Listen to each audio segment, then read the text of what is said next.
வீட்டில் காளான் இருக்கா, அப்போ இந்த மாதிரி செஞ்சு பாருங்கள். அடுப்பில் கடாயை வச்சு எண்ணெய் ஊற்றி பட்டை, கிராம்பு, ஏலக்காய், சோம்பு, 2 பெரிய வெங்காயம், ஒரு 10 பல் பூண்டு, 1/2 இன்ச்சு இஞ்சி, 2 வரமிளகாய் போட்டு நல்லா வதக்கிக்குவோம். இதோட முந்திரி இருந்தாலும் நீங்கள் போட்டுக்கலாம். நான் அதுக்கு பதிலாக கசகசா போட்டுக்கிட்டேன். அதையும் போட்டு நல்லா வதங்கினதுக்கப்புறம் ஒரு பெரிய தக்காளி 4 கீறி போட்டு ஒரு வதக்கிக்குவோம்.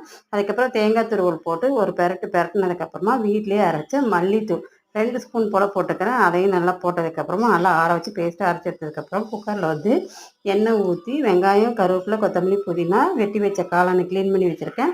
அதை போட்டு மஞ்சத்தூள் போட்டு ஒரே ஒரு பெரட்டு மட்டும் பெரட்டணும். ரொம்ப நேரம் பெரட்டணும்னா காளான் இருந்த இடமே தெரியாமல் போயிடும். நம்ம அரைச்சி வச்ச பேஸ்ட்டு போட்டு ஒரு மிக்ஸ் கொடுத்ததுக்கப்புறமா கரெக்டான அளவுக்கு உப்பு போட்டு செக் பண்ணிவிட்டு கடைசியாக கொஞ்சம் போல் தண்ணி ஊற்றிக்கலாம். எவ்வளோ தண்ணி தேவையோ அவ்வளோ ஊற்றிட்டு கொஞ்சம் கரம் மசாலா தூள் போட்டு மூடி வச்சு ஒரே ஒரு விசில் விட்டு இறக்குனா சூப்பரான காளான் குழம்பு ரெடிங்க. இது எல்லாத்துக்குமே சூப்பரான சைட் டிஷ். பிடிச்சிருந்தா லைக் பண்ணி, ஷேர் பண்ணி, கமெண்ட் பண்ணி, சப்ஸ்கிரைப் பண்ணிக்கோங்க.